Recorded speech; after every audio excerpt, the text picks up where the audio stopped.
Épître de Paul aux Galates. Paul, apôtre, non de la part des hommes, ni par un homme, mais par Jésus-Christ et Dieu le Père, qui l'a ressuscité des morts, et tous les frères qui sont avec moi, aux églises de la Galatie. Que la grâce et la paix vous soient données de la part de Dieu le Père et de notre Seigneur Jésus-Christ, qui s'est donné lui-même pour nos péchés, afin de nous arracher du présent siècle mauvais, selon la volonté de notre Dieu et Père, à qui soit la gloire au siècle des siècles. Amen. Je m'étonne que vous vous détourniez si promptement de celui qui vous a appelé par la grâce de Christ, pour passer à un autre évangile. Non pas qu'il y ait un autre évangile, mais il y a des gens qui vous troublent et qui veulent renverser l'évangile de Christ. Mais, quand nous-mêmes, quand un ange du ciel annoncerait un autre évangile que celui que nous vous avons prêché, qu'il soit anathème. Nous l'avons dit précédemment, et je le répète à cette heure, si quelqu'un vous annonce un autre évangile que celui que vous avez reçu, qu'il soit anathème. Et maintenant, est-ce la faveur des hommes que je désire, ou celle de Dieu? Est-ce que je cherche à plaire aux hommes?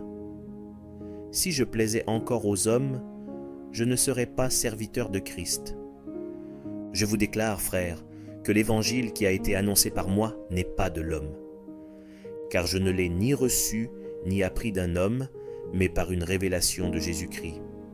Vous avez su, en effet, quelle était autrefois ma conduite dans le judaïsme, comment je persécutais à outrance et ravageais l'Église de Dieu, et comment j'étais plus avancé dans le judaïsme que beaucoup de ceux de mon âge et de ma nation, étant animé d'un zèle excessif pour les traditions de mes pères. Mais, lorsqu'il plut à celui qui m'avait mis à part dès le sein de ma mère, et qui m'a appelé par sa grâce, de révéler en moi son Fils, afin que je l'annonçasse parmi les païens, aussitôt je ne consultai ni la chair ni le sang, et je ne montai point à Jérusalem, vers ceux qui furent apôtres avant moi, mais je partis pour l'Arabie. Puis je revins encore à Damas. 3 ans plus tard, je montai à Jérusalem pour faire la connaissance de Cépha, et je demeurai 15 jours chez lui. Mais je ne vis aucun autre des apôtres, si ce n'est Jacques, le frère du Seigneur. Dans ce que je vous écris, voici, devant Dieu, je ne mens point. J'allai ensuite dans les contrées de la Syrie et de la Cilicie. Or, j'étais inconnu de visage aux églises de Judée qui sont en Christ. Seulement, elles avaient entendu dire, « Celui qui autrefois nous persécutait annonce maintenant la foi, qu'il s'efforçait alors de détruire. » Et elles glorifiaient Dieu à mon sujet. 14 ans après, je montai de nouveau à Jérusalem avec Barnabas, ayant aussi pris Tite avec moi. Et ce fut d'après une révélation que j'y montais. Je leur exposai l'évangile que je prêche parmi les païens. Je l'exposai en particulier à ceux qui sont les plus considérés, afin de ne pas courir ou avoir couru en vain. Mais Tite, qui était avec moi et qui était grec, ne fut pas même contraint de se faire circoncire. Et cela, à cause des faux frères qui s'étaient furtivement introduits et glissés parmi nous, pour épier la liberté que nous avons en Jésus-Christ, avec l'intention de nous asservir.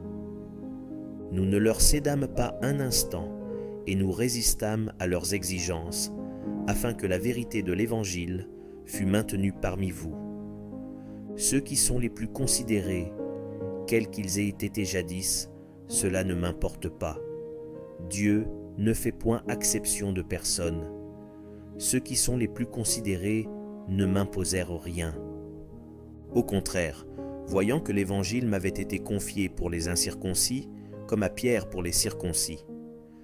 Car celui qui a fait de Pierre l'apôtre des circoncis a aussi fait de moi l'apôtre des païens. Et ayant reconnu la grâce qui m'avait été accordée, Jacques, Céphas et Jean, qui sont regardés comme des colonnes, me donnèrent, à moi et à Barnabas, la main d'association, afin que nous allassions, nous vers les païens, et eux vers les circoncis. Ils nous recommandèrent seulement de nous souvenir des pauvres, ce que j'ai bien eu soin de faire. Mais lorsque Céphas vint à Antioche, je lui résistais en face, parce qu'il était répréhensible. En effet, avant l'arrivée de quelques personnes envoyées par Jacques, il mangeait avec les païens. Et, quand elles furent venues, il s'esquiva et se tint à l'écart, par crainte des circoncis.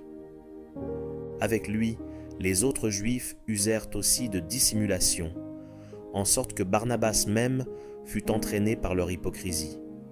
Voyant qu'il ne marchait pas droit selon la vérité de l'Évangile, je dis à Céphas en présence de tous, « Si toi qui es juif, tu vis à la manière des païens et non à la manière des Juifs, pourquoi forces-tu les païens à judaïser? Nous sommes juifs de naissance, et non pécheurs d'entre les païens. Néanmoins, sachant que ce n'est pas par les œuvres de la loi que l'homme est justifié, mais par la foi en Jésus-Christ, nous aussi nous avons cru en Jésus-Christ, afin d'être justifiés par la foi en Christ et non par les œuvres de la loi, parce que nulle chair ne sera justifiée par les œuvres de la loi. Mais, tandis que nous cherchons à être justifiés par Christ, si nous étions aussi nous-mêmes trouvés pécheurs, Christ serait-il un ministre du péché? Loin de là. Car si je rebâtis les choses que j'ai détruites, je me constitue moi-même un transgresseur. Car c'est par la loi que je suis mort à la loi, afin de vivre pour Dieu. J'ai été crucifié avec Christ, et si je vis, ce n'est plus moi qui vis, c'est Christ qui vit en moi. Si je vis maintenant dans la chair, je vis dans la foi au Fils de Dieu, qui m'a aimé et qui s'est livré lui-même pour moi. Je ne rejette pas la grâce de Dieu, car si la justice s'obtient par la loi, Christ est donc mort en vain. Aux Galates dépourvus de sens, qui vous a fasciné, vous, aux yeux de qui Jésus-Christ a été peint comme crucifié? Voici seulement ce que je veux apprendre de vous. Est-ce par les œuvres de la loi que vous avez reçu l'Esprit, ou par la prédication de la foi? Êtes-vous tellement dépourvus de sens? Après avoir commencé par l'Esprit, voulez-vous maintenant finir par la chair? Avez-vous tant souffert en vain? Si toutefois c'est en vain. Celui qui vous accorde l'Esprit et qui opère des miracles parmi vous, le fait-il donc par les œuvres de la loi ou par la prédication de la foi? Comme Abraham crut à Dieu et que cela lui fut imputé à justice, reconnaissez donc que ce sont ceux qui ont la foi qui sont fils d'Abraham. Aussi l'Écriture, prévoyant que Dieu justifierait les païens par la foi, a d'avance annoncé cette bonne nouvelle à Abraham. Toutes les nations seront bénies en toi. De sorte que ceux qui croient sont bénis avec Abraham le croyant. Car tous ceux qui s'attachent aux œuvres de la loi sont sous la malédiction. Car il est écrit, « Maudit est quiconque n'observe pas tout ce qui est écrit dans le livre de la loi, et ne le met pas en pratique. Et que nul ne soit justifié devant Dieu par la loi, cela est évident, puisqu'il est dit, « Le juste vivra par la foi. » Or la loi ne procède pas de la foi, mais elle dit, « Celui qui mettra ces choses en pratique vivra par elles. » Christ nous a rachetés de la malédiction de la loi, étant devenu malédiction pour nous, car il est écrit « Maudit est quiconque est pendu au bois », afin que la bénédiction d'Abraham eût pour les païens son accomplissement en Jésus-Christ, et que nous reçussions par la foi l'Esprit qui avait été promis. Frères, je parle à la manière des hommes, une disposition en bonne forme, bien que faite par un homme, n'est annulée par personne, et personne n'y ajoute. Or les promesses ont été faites à Abraham et à sa postérité. Il n'est pas dit « et aux postérités » comme s'il s'agissait de plusieurs, mais en tant qu'il s'agit d'une seule, et à ta postérité, c'est-à-dire à Christ. Voici ce que j'entends, une disposition que Dieu a confirmée antérieurement ne peut pas être annulée, et ainsi la promesse rendue vaine par la loi survenue 430 ans plus tard. Car si l'héritage venait de la loi, il ne viendrait plus de la promesse. Or, c'est par la promesse que Dieu a fait à Abraham ce don de sa grâce. Pourquoi donc la loi? Elle a été donnée ensuite à cause des transgressions, jusqu'à ce que vint la postérité à qui la promesse avait été faite. Elle a été promulguée par des anges, au moyen d'un médiateur. Or, le médiateur n'est pas médiateur d'un seul, tandis que Dieu est un seul. La loi est-elle donc contre les promesses de Dieu? Loin de là.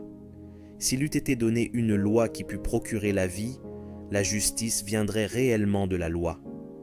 Mais l'Écriture a tout renfermé sous le péché, afin que ce qui avait été promis fût donné par la foi en Jésus-Christ à ceux qui croient. Avant que la foi vînt, nous étions enfermés sous la garde de la loi, en vue de la foi qui devait être révélée.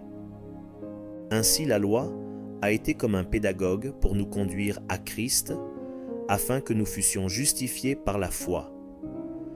La foi étant venue, nous ne sommes plus sous ce pédagogue. Car vous êtes tous fils de Dieu par la foi en Jésus-Christ. Vous tous, qui avez été baptisés en Christ, vous avez revêtu Christ. Il n'y a plus ni juif ni grec. Il n'y a plus ni esclave ni libre. Il n'y a plus ni homme ni femme. Car tous vous êtes un en Jésus-Christ.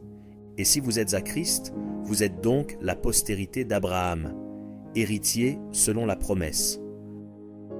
Or, aussi longtemps que l'héritier est enfant, je dis qu'il ne diffère en rien d'un esclave, quoiqu'il soit le maître de tout. Mais il est sous des tuteurs et des administrateurs jusqu'au temps marqué par le Père. Nous aussi, de la même manière, lorsque nous étions enfants, nous étions sous l'esclavage des rudiments du monde. Mais, lorsque les temps ont été accomplis, Dieu a envoyé son Fils, né d'une femme, né sous la loi, afin qu'il rachetât ceux qui étaient sous la loi, afin que nous reçussions l'adoption. Et parce que vous êtes fils, Dieu a envoyé dans nos cœurs l'Esprit de son Fils, lequel crie « Abba, Père ». Ainsi tu n'es plus esclave, mais fils. Et si tu es fils, tu es aussi héritier par la grâce de Dieu. Autrefois, ne connaissant pas Dieu, vous serviez des dieux qui ne le sont pas de leur nature. Mais à présent que vous avez connu Dieu, ou plutôt que vous avez été connus de Dieu, comment retournez-vous à ces faibles et pauvres rudiments auxquels de nouveau vous voulez vous asservir encore? Vous observez les jours, les mois, les temps et les années. Je crains d'avoir inutilement travaillé pour vous. Soyez comme moi, car moi aussi je suis comme vous. Frères, je vous en supplie, vous ne m'avez fait aucun tort. Vous savez que ce fut à cause d'une infirmité de la chair que je vous ai pour la première fois annoncé l'Évangile. Et mis à l'épreuve par ma chair, vous n'avez témoigné ni mépris, ni dégoût. Vous m'avez au contraire reçu comme un ange de Dieu, comme Jésus-Christ. Où donc est l'expression de votre bonheur? Car je vous atteste que, si cela eût été possible, vous vous seriez arraché les yeux pour me les donner. Suis-je devenu votre ennemi en vous disant la vérité? Le zèle qu'ils ont pour vous n'est pas pur, mais ils veulent vous détacher de nous, afin que vous soyez zélés pour eux. Il est beau d'avoir du zèle pour ce qui est bien, et en tout temps, et non pas seulement quand je suis présent parmi vous. Mes enfants, pour qui j'éprouve de nouveau les douleurs de l'enfantement, jusqu'à ce que Christ soit formé en vous, je voudrais être maintenant auprès de vous et changer de langage, car je suis dans l'inquiétude à votre sujet. Dites-moi, vous qui voulez être sous la loi, n'entendez-vous point la loi?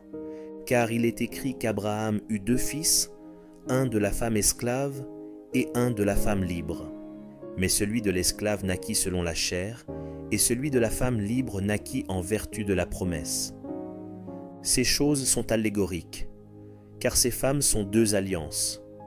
L'une du mont Sinaï, enfantant pour la servitude, c'est Agar. Car Agar, c'est le mont Sinaï en Arabie, et elle correspond à la Jérusalem actuelle, qui est dans la servitude avec ses enfants. Mais la Jérusalem d'en haut est libre, c'est notre mère, car il est écrit « Réjouis-toi stérile, toi qui n'enfantes point.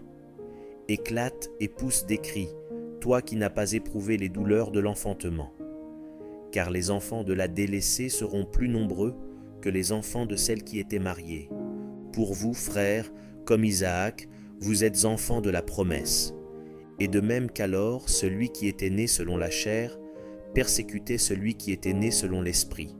Ainsi en est-il encore maintenant. Mais que dit l'Écriture? Chasse l'esclave et son fils, car le fils de l'esclave n'héritera pas avec le fils de la femme libre. C'est pourquoi, frères, nous ne sommes pas enfants de l'esclave, mais de la femme libre. C'est pour la liberté que Christ nous a affranchis. Demeurez donc fermes et ne vous laissez pas mettre de nouveau sous le joug de la servitude.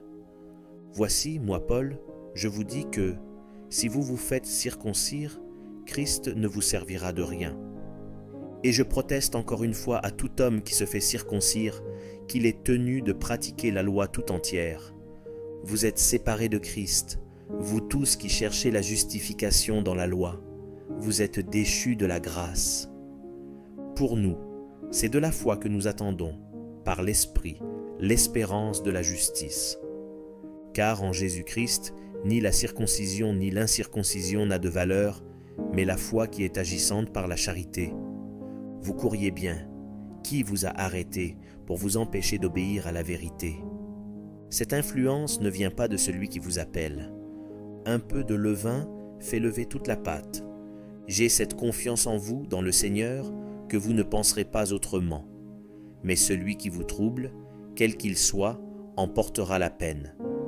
Pour moi, frère, si je prêche encore la circoncision, pourquoi suis-je encore persécuté? Le scandale de la croix a donc disparu. Puisse-t-il être retranché, ceux qui mettent le trouble parmi vous? Frères, vous avez été appelés à la liberté. Seulement ne faites pas de cette liberté un prétexte de vivre selon la chair. Mais rendez-vous, par la charité, serviteurs les uns des autres. Car toute la loi est accomplie dans une seule parole, dans celle-ci, tu aimeras ton prochain comme toi-même. Mais si vous vous mordez et vous dévorez les uns les autres, prenez garde que vous ne soyez détruits les uns par les autres. Je dis donc, marchez selon l'esprit, et vous n'accomplirez pas les désirs de la chair. Car la chair a des désirs contraires à ceux de l'esprit, et l'esprit en a de contraires à ceux de la chair. Ils sont opposés entre eux, afin que vous ne fassiez point ce que vous voudriez. Si vous êtes conduits par l'esprit, vous n'êtes point sous la loi. Or, les œuvres de la chair sont manifestes. Ce sont l'impudicité, l'impureté, la dissolution, l'idolâtrie, la magie, les inimitiés, les querelles, les jalousies, les animosités, les disputes, les divisions, les sectes, l'envie, l'ivrognerie, les excès de table et les choses semblables. Je vous dis d'avance, comme je l'ai déjà dit, que ceux qui commettent de telles choses n'hériteront point le royaume de Dieu. Mais le fruit de l'esprit, c'est l'amour, la joie, la paix, la patience, la bonté, la bénignité, la fidélité, la douceur, la tempérance. La loi n'est pas contre ces choses. Ceux qui sont à Jésus-Christ ont crucifié la chair avec ses passions et ses désirs. Si nous vivons par l'esprit, marchons aussi selon l'esprit. Ne cherchons pas une vaine gloire, en nous provoquant les uns les autres, en nous portant envie les uns aux autres. Frères, si un homme vient à être surpris en quelque faute, vous qui êtes spirituels, redressez-le avec un esprit de douceur. Prends garde à toi-même, de peur que tu ne sois aussi tenté. Portez les fardeaux les uns des autres, et vous accomplirez ainsi la loi de Christ. Si quelqu'un pense être quelque chose, quoiqu'il ne soit rien, il s'abuse lui-même.